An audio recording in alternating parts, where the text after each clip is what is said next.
consumption, this new area, this total new area, new field is actually coming up. Okay.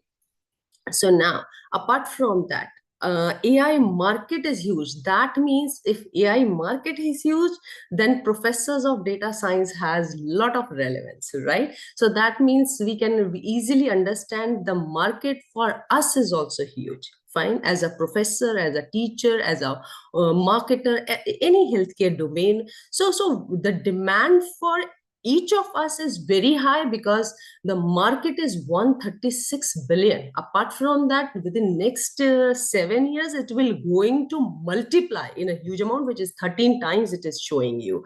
26, even US, alone in the US market, if you see the venture capitalists, they are providing you the funds.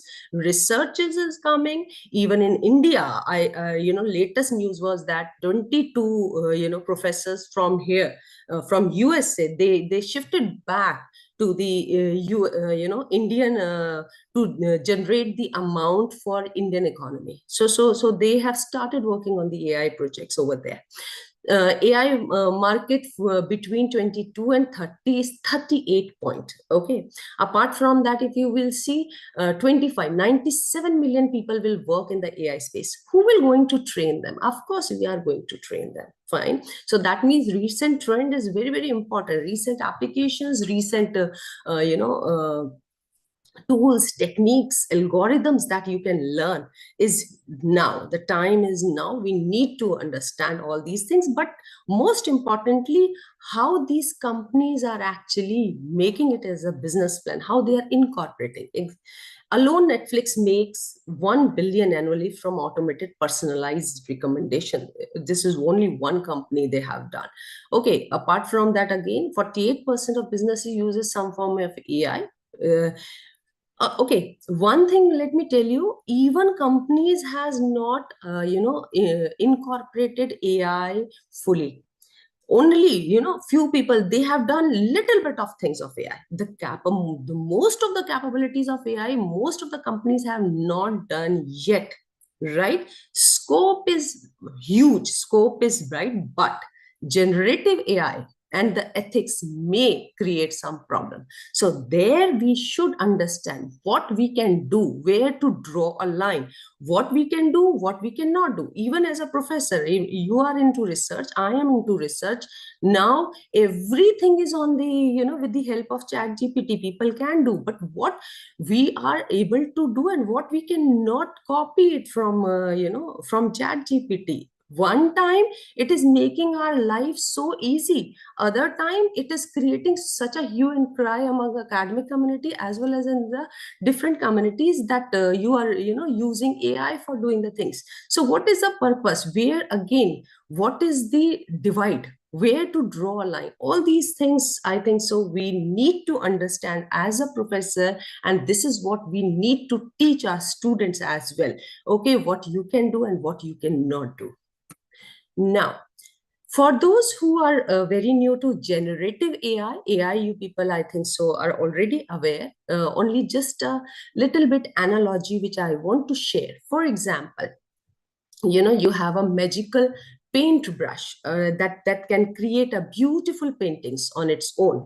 Now this paintbrush is like a generative AI. Okay, it is a type of an artificial intelligence which will going to generate new content. What new content? It can be image, it can be music, it can be text. Okay, now we are saying that paintbrush is as talented and they can actually mimic the different styles of the different people who are very famous painters, for Da Vinci, Van Gogh, or Picasso. Now, paintbrush can mimic. They are not actual these human beings. They cannot have those kind of ideas. But yes, they can be trained on vast amount of data to learn different styles and patterns and come up with a realistic outputs. Now, just like an artist, any this magical paintbrush needs guidance and the direction. This is what I am actually emphasizing in this FDP, that from where we will get this guidance, from where we will going to get the direction that what is right, what is ethical, and what is responsible. And this is the ethics, importance of ethics we should understand. So we have convenience with ChatGPT, we have convenience with those LLM, large language models, but ethics is also very important, and this is the new kind of a job which people have not focused upon. This is a new kind of a curriculum, even many universities has not even added, which is very, very important nowadays, that we should also add some curriculum, some certifications related to ethics, right? AI ethics I'm talking about. Now, that was simple analogy which I wanted you people to understand what is generative AI for all those who are not aware of generative AI. Now, this is the technical definition. Here you can see what is AI. AI, you people are aware, it's an umbrella term where we are talking about theory and data science. Your FDP is on data science, and data science and AI is going hands on hands. Okay, so AI, is the algorithm which we will going to apply on the data, large amount of data, to get some kind of a patterns out of it. Now, algorithms that we are using, machine algorithms we are using, if we are increasing the nodes, then it becomes the deep learning. Then what happens? Then comes your generative AI, right? Generative AI, it automatically will going to generate new text. How? Because we are training them, right? So we are training them, and based on those large amount of data, large pool of data, they are generating new text, audios, images, videos, and then they are developing new content. What are the famous applications? We already using Chat GPT. Everyone is using this word nowadays, and I think so, like cookies has become a bad kind of a notation. With cookies, everyone says, oh, these are bad. Similarly happening with the Chat GPT. Wherever this word is coming, Chat GPT, someone is saying, okay, these people are doing some copy paste, right? So they are getting a bad reputation, though they were not created for those kind of things. As a data scientist, we need to understand they were actually created. The If you go to the history, it was created to make our lives easy, because data is not available. We all know, we are talking about data science. How many of us knows that if you directly go and ask for the data for patients, data for in COVID, if you remember COVID, getting the images of x-rays is not that easy. Getting the data of patient is not that easy. How you will going to create new medicine if you don't have data? Right. So similarly, if you talk about marketing, consumer segmentation, or if you want to know about customer, then also you need to accumulate the data, and getting the real-time data is too difficult. Getting that kind of approvals is again very difficult. So doing research on that large pool of data so that we can get the real kind of outcome was very difficult. And that was the purpose of creating such kind of GANs, right? Generative data was actually started with that. But later on, what happened? Later on, what, all these things, because they made our life so convenient, so easy, they got a bad reputation. They are not bad. Only thing is that we need to understand the ethical aspect, right? So my emphasis is on the ethical aspect of generative AI, right? So ChatGPT, Midjourney, and Bard, we, or Google, who have created all these things, and they are applying. So we have two segments who will going to talk. Some are pro for this; they are positive towards the generative AI. There are few people who are very negative about generative AI. Now, these three things, as a data scientist, what normally we were doing in machine learning, in deep learning, We also had input data. We were having a, we were making a database of all the text or images or media file or data we were creating, and then we were putting it into the algorithm. So we have, various kind of machine learning algorithm. We had CNN for deep learning, we had CNN, RNN, and we have every other things. And then based on that, we were generating, we were getting the outcomes based on the accuracy, or we were, various metrics or the parameters we were checking based on that. So that was typical your machine learning or deep learning. What has changed? Now what we are doing, we are talking about the prompt engineering. So now another vocabulary which I am adding over here is the prompt engineering. This is the another area, futuristic area, which you should tell your students, or you should add into your curriculum, that okay, this is prompt engineering which is coming up, how we are going to, because people are hiring, all these organizations are hiring prompt engineering professionals, so that they can create a realistic prompts to check the authenticity of the AI algorithm, right? So this is another one area which, as a professor, which as a student, we should understand that this is the futuristic field which we should learn, right? So now, after inputting all the prompts, now, what is prompt? Prompts are simple. They are not our algorithms or language that we were learning from previous years. They are not Python. They are not they are simple, words. They are, proper way of accumulating the words or the numbers or the photos that will going to realistically generate the kind of data we want from these generative AIs.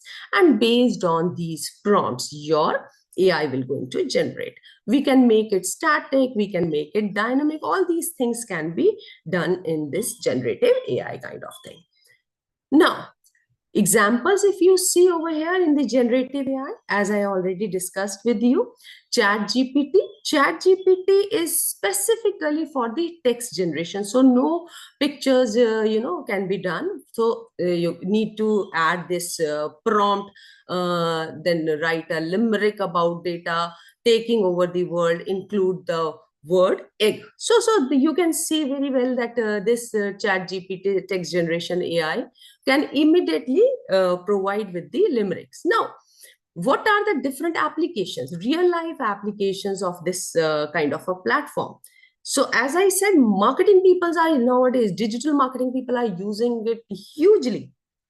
So for communication, for journalism, for publishing, for creative writing, for writing assistance, people are using this kind of a ChatGPT. Then there is a Midjourney. Midjourney is another generative AI, which is very popular one, which is for the image generation. So again, here you can see you have a different kind of input. So sample input over here is a rabbit wearing a sun hat, or Santa Claus in a blue outfit. All these kind of inputs which is being provided by different people. And then you can see very well they have created a hypothetical image out of it. So Midjourney is another AI generation kind of generative AI. Now, what are the real life applications? Again, advertisement, publish illustrations, corporate visuals, novel image generations. Again, copyright has become such an issue that you must have seen that you must be taking for your books. For example, I am publishing my book. Whenever I publish my book, my publisher used to ask me which kind of that page you want to add in your book. At that particular time, I always go with the Shutterstock, where there is a free image. That means because copyright image I cannot take. With the help of Midjourney, it is very easy for us that we know that this is my domain, this is my keywords, and based on that, I can create some kind of a book cover for myself, or for any other thing. Again, here that copyright issue has been resolved. So now you have to see this is something doable. This is something which is not being copyrighted. So that is ethical, that we can do. Fine. That has made our life easy in that way. Now, third way of generative AI is the codex. Now, computer coding generation. Again, not a bad idea. Codex, yes. As a professor, one way we will definitely going to say ki why students has been provided all these things, but other way you please need to understand, if they have a detailed kind of a thing. Now what is our purpose? Our purpose is to tell them what are the parameters, how what kind of a function we are using, how different functions are being utilized, how things are being changed. So rather than spending long hours on that particular lab, it has made the life of a particular student as well as a professor easy. Now our emphasis is only to tell them how it works, right? For student also the thing has become an easy. Now the creativity comes when we will ask them to modify it. Now, as a professor, we have to challenge them. We have to ask them that, okay, this thing you have done. Now you make a creativity out of it. That is how we as a professor has to change. Then I have seen that real life application, web designing, software development, coding, scripting, technology, all these kind of things are being able to done with the help of our coding. So three examples of generative AI which I thought of sharing with you. This is very popular. Apart from that, there is a Bard also. Google is also coming. In US, I think so. In India, Claudia 2 is not, allowed. But here we are using Claudia 2 also. Claudia 2 is, summarizing a lot of papers. So sometimes, if you want to learn the summary of a thesis, if you want to summarize a particular document of a research paper, that is the one best way to go and check from that area. So again, I find it very convenient in that particular way, but ethical aspect again. So now, till now, I was focusing upon what are the generative AI technologies which are being generated, but what are the ethical concepts, how new branches coming out of it, how what kind of certifications are coming out, we will going to cover in the coming slides. Now, let us directly focus on the ethical aspects. So I'm very sure, whenever we are talking about AI, ethical concepts always came. Now we are talking about generative AI. It is 100%, 13 times more as compared to what ethics was in AI, domain at that particular time. So now when we are talking about the ethics in generative AI, the impacts and implications, what kind of ethics we are talking about? One is the fairness and the biases. Okay, this is one question. So that means these algorithms, we need to understand that the outcome which we are getting, because always focus on the outcome. The outcome which we are being generated from the AI is free from biases or prejudice. Are certain groups or individuals are unfairly represented or marginalized in this kind of generated content? This is one question. So one ethics is one dimension is fairness and bias. I am going to talk about the application areas. Okay, this can be a very major issue. Biasness and fairness becomes a very major issue when it comes to healthcare. Okay, so I'm going to talk about all these things also, fine? So now, one is the fairness and bias. Another one is the privacy and content.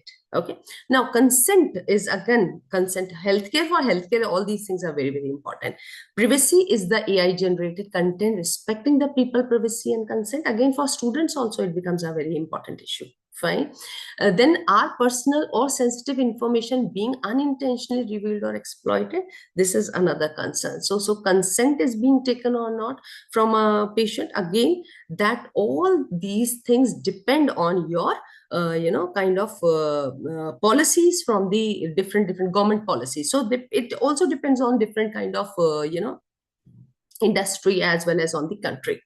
Third thing, authenticity and the attribution. Is the AI generated content clearly distinct from the human created content? That is another important thing. And is credit given to the original creator? But what will happen if, what is that means all these new people who are coming from different domains or, new artists will never come up if generated AI can do the same work of Picasso. So that is a very important ethical concern. The attribution is the most important. As a human being, we want credits. If we are coming up with a creativity, so we want that kind of creative that stamping is required. So credits and the sources and the original, that is another important area which we need to understand, that how we will going to make a balance of all these things. Then comes harms and the misuse. Could the AI generated content be used to cause harm, spread misinformation, and deep fake technology? I'm going to discuss on the application part. This is the misuse of deep fake technology. I'm very sure nowadays your internet is something which is full of lot of misinformation. It is actually creating a lot of harm nowadays. So misinformation, spread of misinformation, where we normally do this social network analysis, you must have done. So all those who are working on social network analysis, that they know that how the information is being spread, and how this kind of, even for COVID, we have selected how diseases become a contagious. So this is one area which is again very good for research. Are safeguards in place to prevent misuse or abuse of this technology? This is again safeguard. Safeguard means policy making, right? So issues are there. We know that misuse is being done. Deep fake technologies are coming up. A lot of fake news is coming. A lot of new images are coming, and they are exploiting all these power-oriented people, whether it is from politics, whether it is from Bollywood, or any media person, or all celebrities are being attacked with this such kind of technology. So what safeguards? That means safeguard policy making is another one area where we should focus upon for a career development, right? So because other things AI is already taking care of, so we should find out new areas where AI is not able to do work.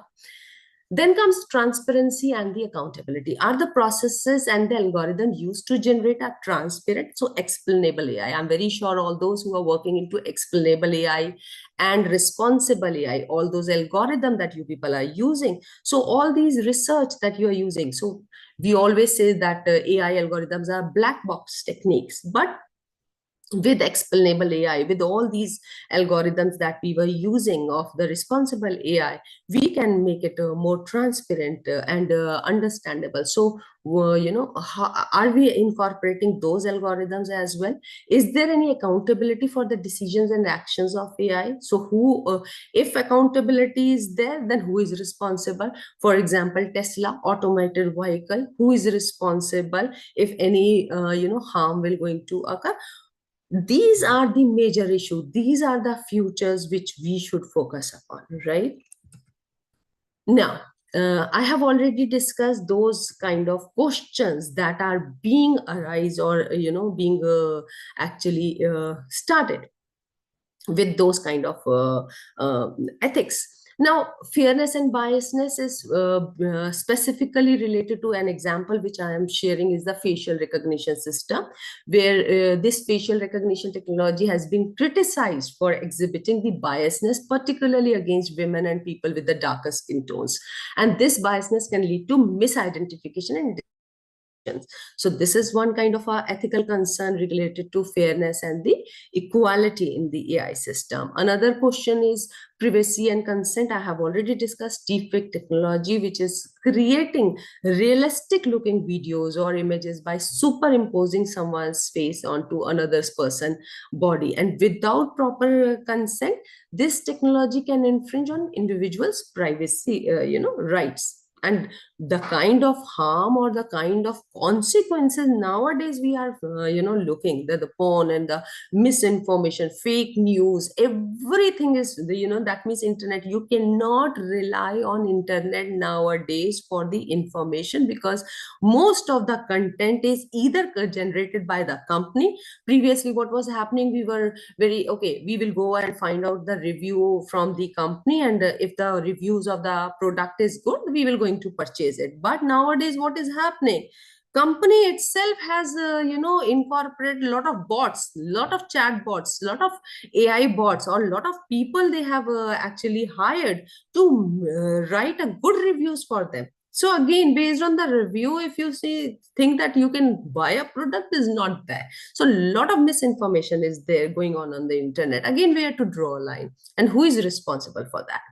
Authenticity and attribution. Artists using AI to create artwork must clearly attribute the AI's contribution. So again, human created art, then credit. Who will going to give the credit? That means there should be a particular lot of laws for infringement or not for providing credit. So if anyone, we are, doing a lot of research papers, we are doing a lot of books. You must have seen, if you people are into review or you people are writing, you must have seen that your paper must be hardly 10 pages, but approximately we are having 6 to 7 pages of references, if you have seen that. So if we have that kind of things going on, that means what is happening, that means credit has to be there, that the resources, that people has to be provided with the information.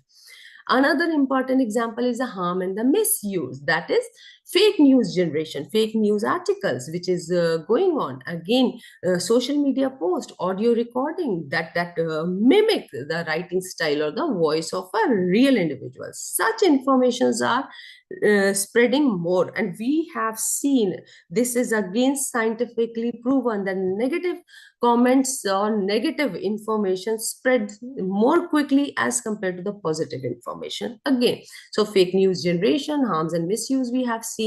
Transparency and the accountability, this is again decision making. So if an algorithm, how many of us are actually ready for robot treatment? How many of us are actually willing to know? We all are writing a lot of research papers on healthcare for COVID detection, pneumonia detection. But being a human being, you will going to rely if your X-ray or your, that CT scan goes from a robot, and they are predicting whether you have a COVID or whether a person is having a COVID or pneumonia or tuberculosis. We will again go to the doctor, and we will ask that what radiologist that you judge and you identify that whether it is right or wrong. So again, transparency, accountability, and trust is one very major issue which is there in this industry, which will be there though we are teaching all these things. But still, as a human being, we feel that the importance of human cannot be taken, importance of human being, then their ideas, their skills cannot be taken, right? So all these, again, transparency and accountability, proper oversight, mechanisms that can perpetuate biasness, reinforce any inequality or lack of transparency can make a bad decisions. And we for marketing we can afford, but in healthcare we cannot afford. So domain wise, if you see, in economics, in financial, if you have a money,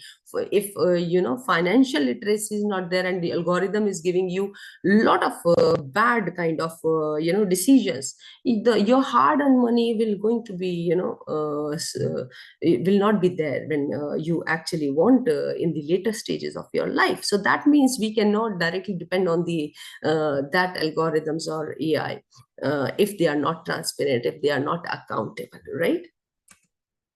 Now, we till now we have discussed only the ethical aspect. Now there are ethical frameworks. Okay, it is again very important. Now this is one thing which I want you people to also make understand to your students. Okay, so whenever you people are teaching any programming language or any AI related subject or data science, it is again very, very important for you to make them understand the ethical different frameworks which are being existing, which is related to AI. Okay, so now one is the utilitarianism, that is maximizing the overall happiness or the utility. Okay, how we are utilizing it.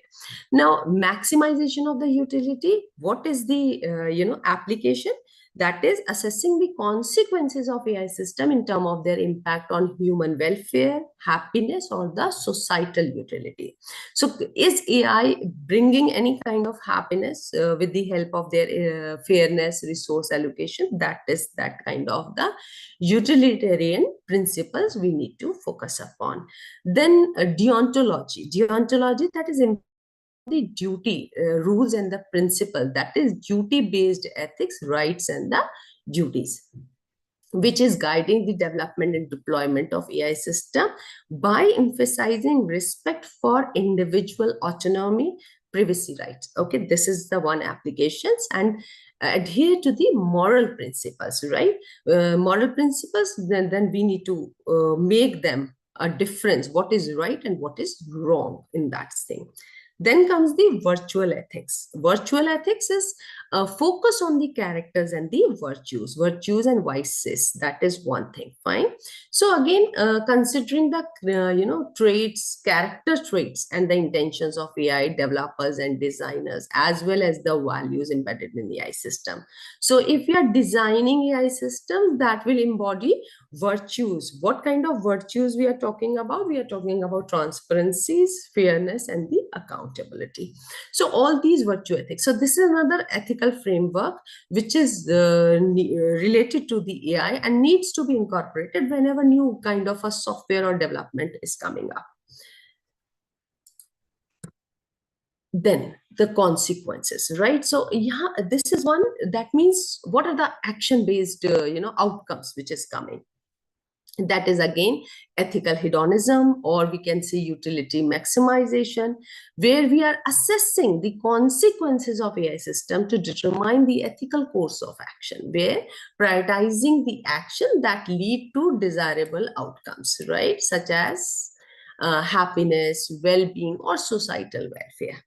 Then contractualism, moral principles derived from the hypothetical agreement, social contracts or mutual consents, where we are considering what rules individual would agree to follow if they were able to participate in a rational and fair decision making process, right?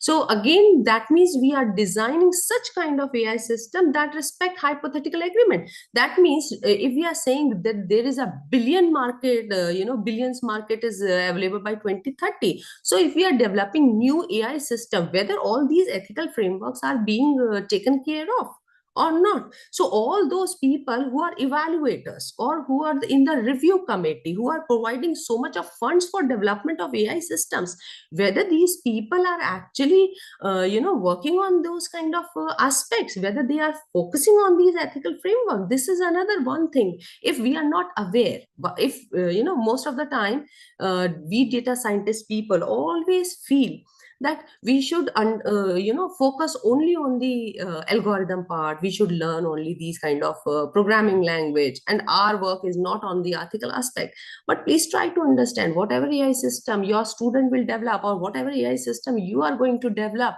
or you are going for a funding, anyone later on stages within coming 2-3 years, people will ask you that whether you have incorporate such kind of ethical frameworks or not. Okay, what kind of things you have incorporated, so you need to answer on that, right?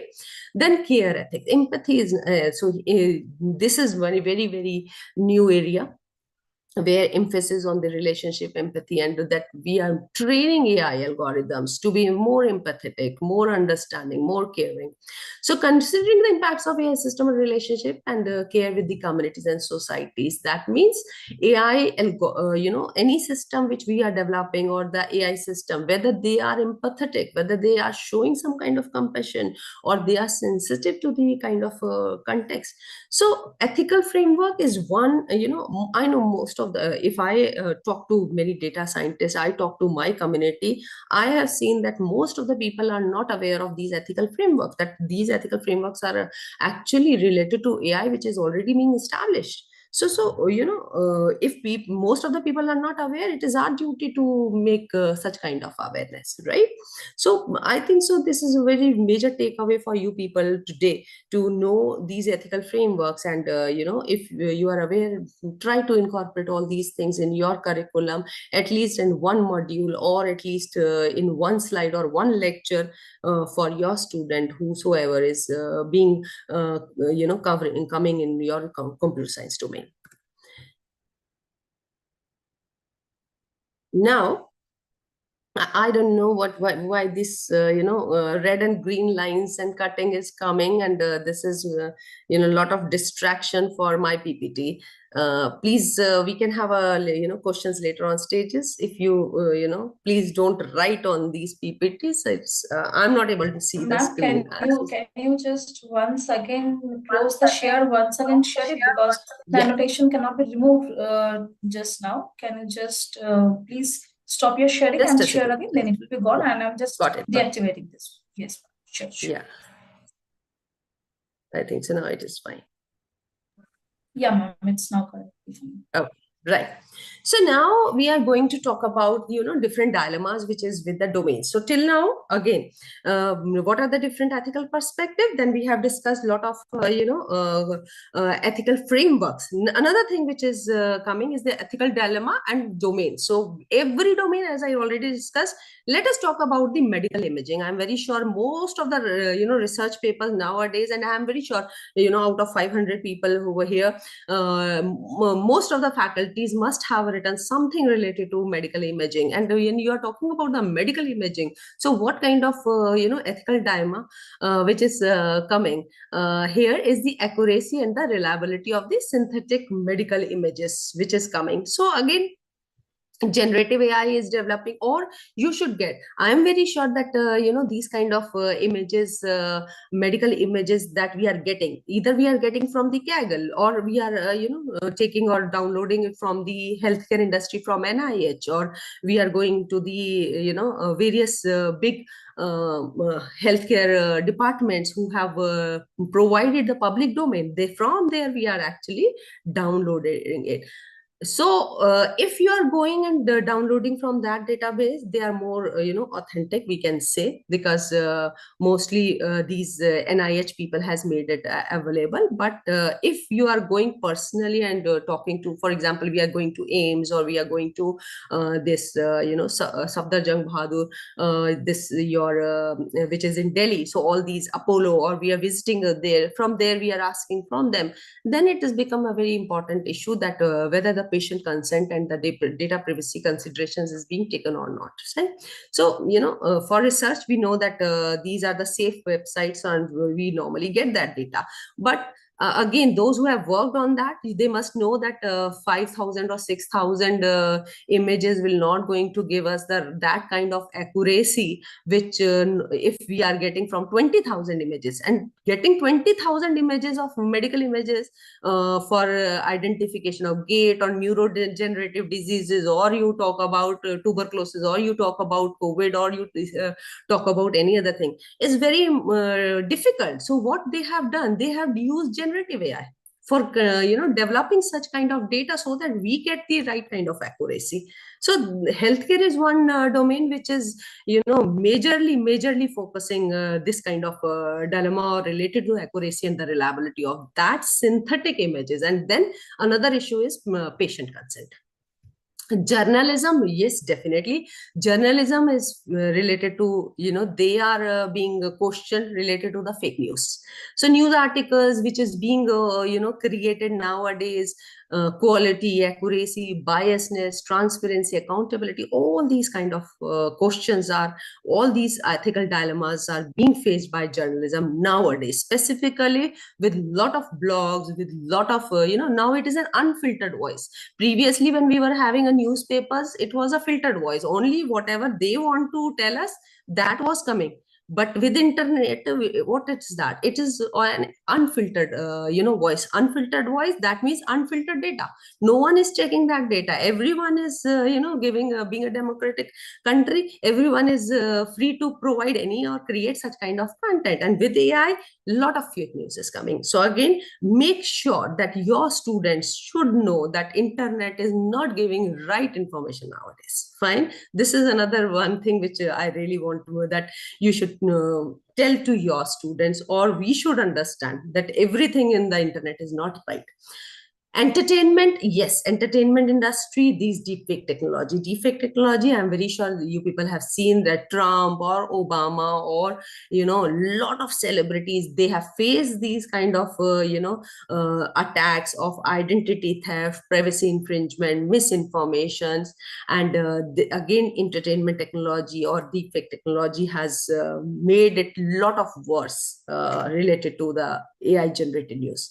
Law enforcement, predictive, yes, this is law enforcement is majorly related to historical crime data and predicting the future crime spots. I am going to give you, I'm sure that nowadays ott platform is so famous. Ott is over the top streaming kind of thing, Netflix and your Prime Video. The takeaways which I am going to give you today is related to some documentaries, and I really want you people to see those documentaries. You will get the clear picture that how this nowadays data science is going on and how they have applied. A lot of documentaries, lot of related to financial news and healthcare, or the doctors that they have no degree and they have operated people and the patients. So these are the realistic real true crimes which is being done. So I think so that is a one big takeaway after this lecture. I have made a lot of documentaries on that aspect, so you please see. I'm sure that you will learn a lot of things out there. So law enforcement, algorithmic bias, racial professionalism, I told you. Finance, I told you that financial institutions, market manipulation, systematic risk. This is one documentary, this is, I want you people to see that how investment, Bitcoin. So all those, in India, it is very good that they have not made it legal. But if you see the market in the US, everyone used to say, oh, Bitcoin currency, cryptocurrency is, making people rich in one day. But if you will actually going to see that what was the algorithm and the the behind the scenes which they have created, it will going to show you the real picture of cryptocurrencies. I am telling you, it is good that our government has not made it that particular legal at that particular time. So now again, cryptocurrency is financial data and financial investments are huge risk unless you are aware that the company has lot of background, and those people who are studying it from previous approximately 10 to 15 years, those people should understand. Newcomers, they should not understand all these things. Then education's pedagogical effectiveness, student privacy, ethical use of student data, transparency, accountability, education. We know that quizzes, learning material, interactive sessions, which people are, coming up with all these things. Then come the marketing, consumer manipulation, privacy intrusion, deceptive advertisements, transparency and accountability in ad targeting. All these digital marketing is nowadays purely based on the AI generated advertisement content. So all these marketing agencies are using, so that means they are also doing some kind of manipulation, some kind of privacy intrusion is there, some kind of deceptive advertisement practices are there. Environmental, again, climate scientists using generative AI to simulate and predict climate patterns, CO2. Nowadays, very, very another important research areas, those who want to get into it. So again, data accuracy, model uncertainty, these are the ethical concerns. I think so it's already 5:30 and I'm taking much more of your time. So, how much time is left for me, Professor Swami? Do I have time? I should continue with this? Yes, ma'am. Hello, Yes. am I audible? Okay, fine. Yes, ma'am. Right. So now, the domains you have seen, what are the ethical dimensions which are there. Now, important is the laws. What are the various laws which are available related to, lot of policies and things are coming, but a few laws are already available. Data protection laws, which is CCPA and GDPR, these are the two important laws which is available for all the domains. Fine. Algorithmic accountability, EU has come up with the AI Act, right? Again, that is again provided for the all domain, but this is whether particularly specific basically provided to everyone, or whether it is provided with or taken by every country. This is one thing we should aware. IPR, we all are aware, and which is very well there in our industry as well. So IPR, legal frameworks is there, entertainment and marketing, consumer protection laws are there for false claim, unfair bias practices, marketing, entertainment. Then we have ethical guidelines and standards. Many of you are must be have taken IEEE. I am also a senior member of IEEE and ACM.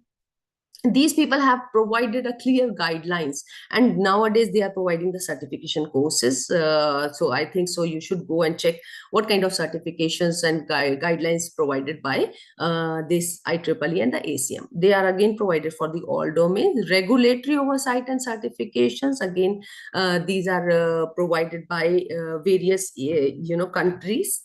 Even India is also providing that kind of regulatory oversights. There are a lot of regulatory bodies and agencies which are nowadays taking care of AI technologies.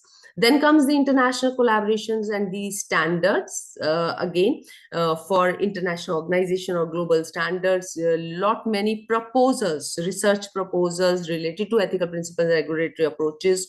They are invited. EU has invited a lot of collaborations in that aspect between countries. That is again available in the.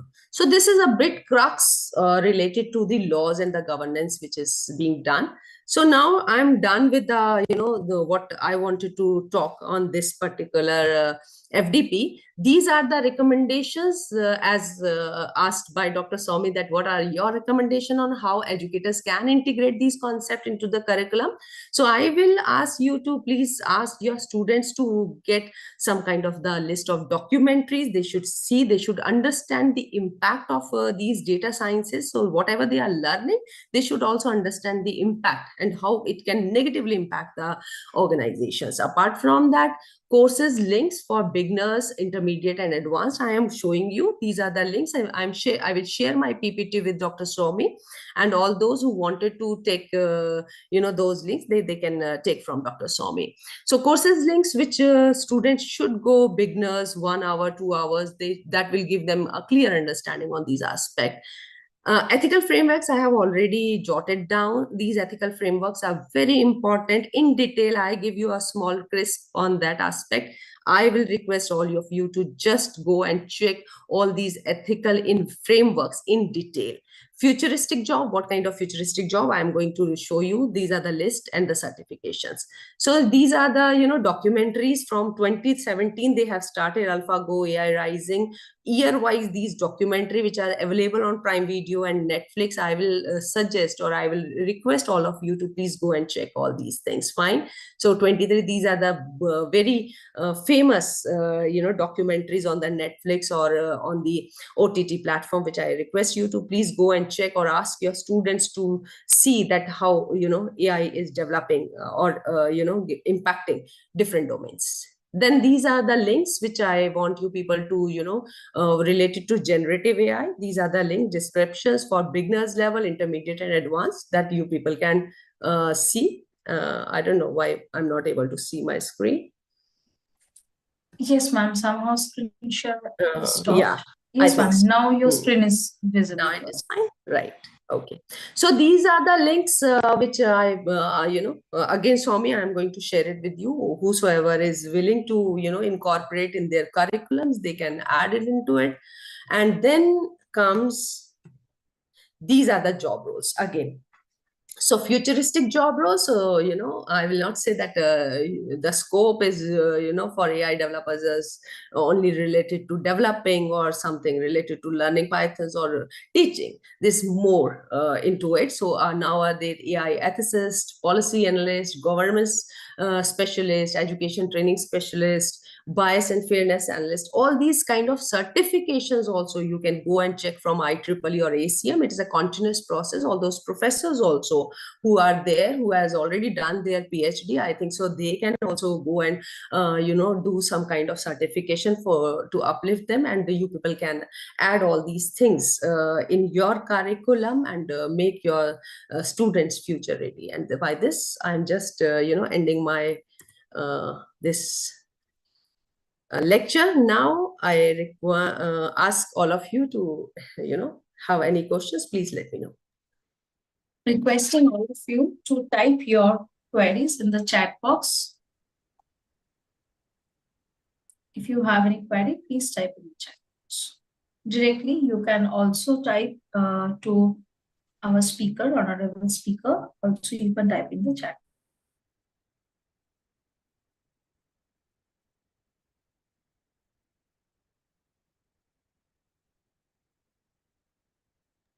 Yes, there are some queries, ma'am. Generative AI is an advanced version of AI. Is it really true? Well, I am not getting, I don't know where it is it. Ma'am, there is a question which is a direct question to me. They have participants, Olivia Shahamundi, directly written to me. Generative AI is an advanced version of AI. Is it so? Absolutely. Yes, yes, yes, yes.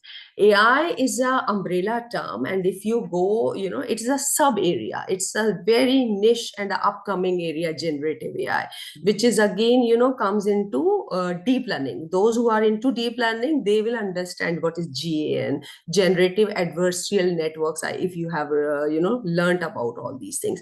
From there, there is a, I'm very sure you machine learning and all these things, if you have learned, there is a transformer, there is a learning element, how we are training all these algorithms. Then comes the transformer. And this transformer is actually that aspect has been elaborated into generative AI. So all those who learn want to, understand how generative AI has happened and what are the stages. I think so you should go with those, kind of that online beginners intermediate courses which I have suggested. Then you will understand that how it will going to happen, how it actually started. Thank you, ma'am. Is there any proper For this question, there is protocols for another the question from Olivia Shahamundi that how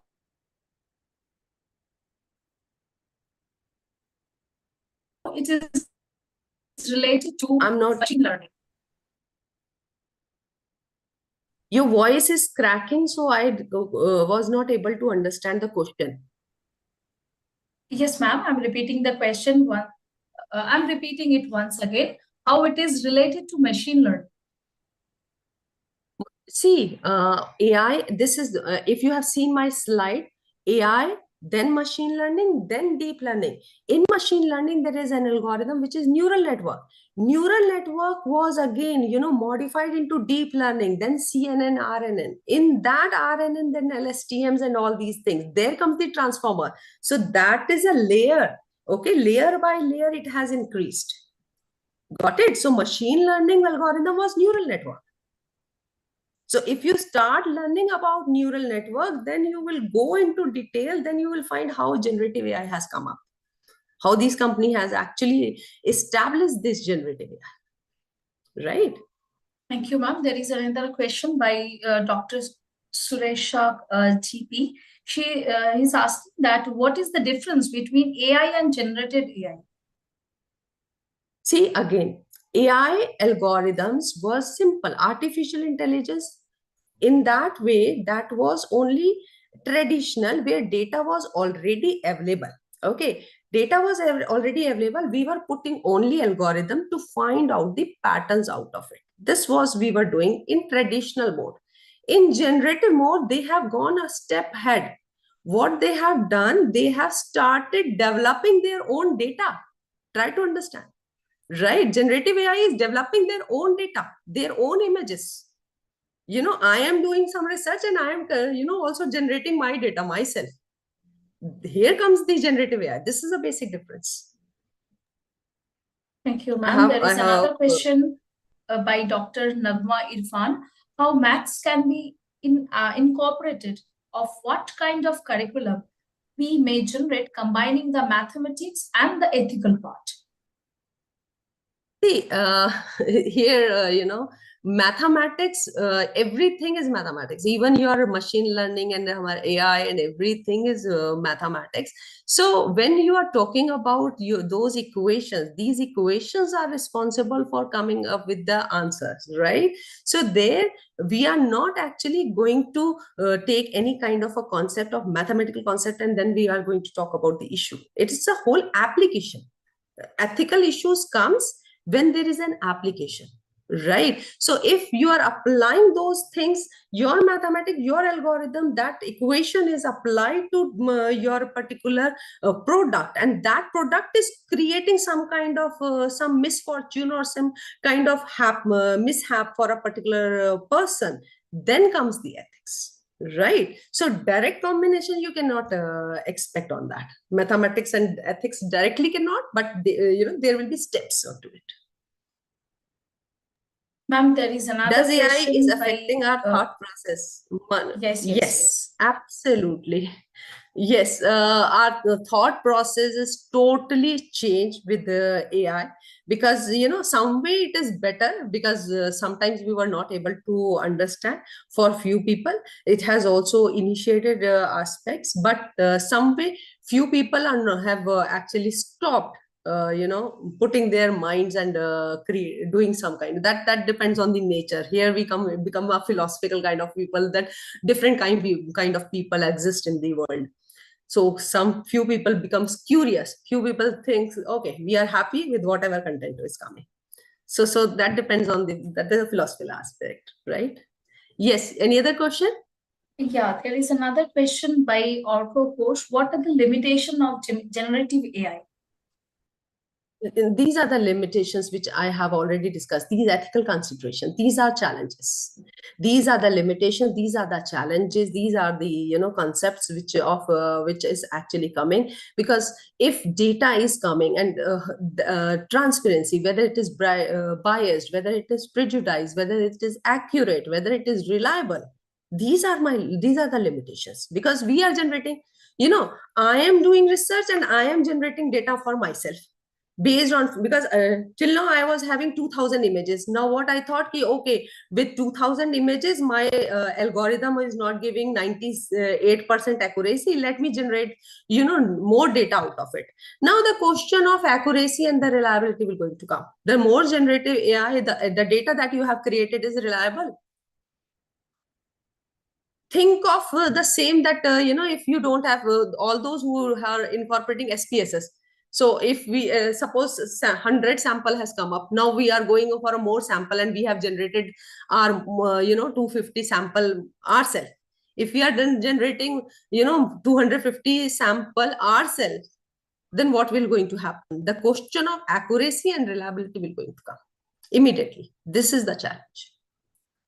Yes. So, ma'am, there is another question. What if I use Midjourney and created an image which is similar to a brand? Will it against the copyright? Yeah, they can claim. First, generated AI. Sometimes it happen. It is very similar in that nature, and we know that this may going to create such kind of impact. So in that particular scenario, little twist is required. You need to do some kind of tweak and twisting, so that it should not look like similar to that particular thing. That creates problem. Mostly we have seen that it creates problem. Ma'am, there is another question by Professor Devrut Mitro. Will SODA Open AI be an important data science in upcoming years? I actually, what SODA that they are talking about, I'm not able to understand Probably that there is question. another Open AI that is SODA, and what will be the impact of it on data science in upcoming years? Sorry, I have not seen and implemented that, so I one cannot specific comment on. OpenAI that has been mentioned by the professor, that is SODA OpenAI. So, what will be the impact of this OpenAI in data science in the upcoming years? So it Absolutely. See, I am going on for general GIs. General generative AIs has, definitely impacted our data science in both ways, good ways as well as in a bad ways. Now, it depends on us. Somehow we understand that the kind of a creativity which we were expecting from our students or from particular IT domain people, that has definitely been hampered. But similarly, if you see, the productivity has increased. The productivity increased multiple ways, and even because AI is being taken by even management people. Now, how you will going to teach those people from managers or those who have a commerce background? So we all are computer science people. We have some backgrounds related to computer science. We have seen every aspect related to programming or algorithms, mathematics, we have studied. But now AI is incorporated to every domain. Now, sometimes I teach management people all these things and concepts, which is very easy to teach computer science student, but it is not easy to teach to a management student, right? So there we need to develop some kind of analogy. If I'm showing you equation to you people, it is easy for me to show equation and make you understand all these concepts. But for management people it becomes very difficult. But AI is incorporated everywhere. So there, if you see analogies or developing generative AI is actually helping out for us to create some case studies or some analogies or illustrations and making it a little bit easier in that way. Okay, but yes, as a data scientist, for new things which are creativity is one thing which is definitely being hampered. This is my take. Ma'am, there is another question: how to use generative AI in privacy preserving machine? Privacy algorithms. We see here, we have seen nowadays explainable AI. So algorithms that you are learning. So those research which we were doing till now, our traditional algorithms will not going to help us. So we have to move out from our basic algorithms. We have to go to the new algorithms which are more into privacy protections, or we have to come up with a more explainable AI kind of algorithms. So that means layers. We need to add layers. We need to learn more on those LSTM algorithms. So that means in our curriculums we need to incorporate the advanced algorithms. Only basic algorithms of machine learning or traditional algorithms will not going to work now. Fine. So we have to learn more on that. There is one. Yes, ma'am. Thank you, ma'am. There is one last question from Dr. Shaurup Chattopadhyay. What would be my ethical violation if I ask my students to use ChatGPT for presenting and doing their research? See, that way I will not suggest that directly. You cannot ask anyone to use chat GPT. Reason being, that will definitely, because student doesn't know where to draw a line, right? So in that particular scenario, you directly will not going to ask a particular student to use chat GPT in that way. Or if I, nowadays Turnitin, if they are using also, then we have a lot of authenticate, or we have a lot of plagiarism check softwares which can tell you the how much percentage of AI content is being generated. Now, if student is also using it, as a professor, your responsibility to first use it, check it how they have done it, and then take all the aspects that is being generated from the AI, and now ask that particular student and challenge that student to change it and make a creativity out of it, so that he should understand that my professor is aware that how this particular data is being AI generated, and now he's asking me to overall change all these things. That will be a double task. It's not that a single task. But let me tell you one more thing. If a student, you have already taught everything to that particular student, now a student is coming with more creativity, with more aspect, and you are knowledgeable, he is knowledgeable, he know that where to draw a line and how they will going to make a privacy in that aspect. So I think so here we need to first have all those software ready as a professor with us. so that we should check that, okay, this is whether AI generated or not. Most of the professors don't have that tools. That is also a, some sad point, but can't help on that. Yes, especially those who are working in the university level, mostly they are having the flexibility. But in smaller institute, many of the times we see that really professors are also not having the facility. Okay. Absolutely, So because the thank you, things are ma'am. Thank so you easy and for your convenient. knowledge sharing. It is really very, very enthusiastic. I attended personally the entire session, and we will share our feedback also with you. And this is a small token of appreciation from the side of Sister Nivedita University, Department of Computer Science. I want to thank you once again for this wonderful session. I'm requesting all the participants to attend the next upcoming lectures also. And for today's attendance, please go through the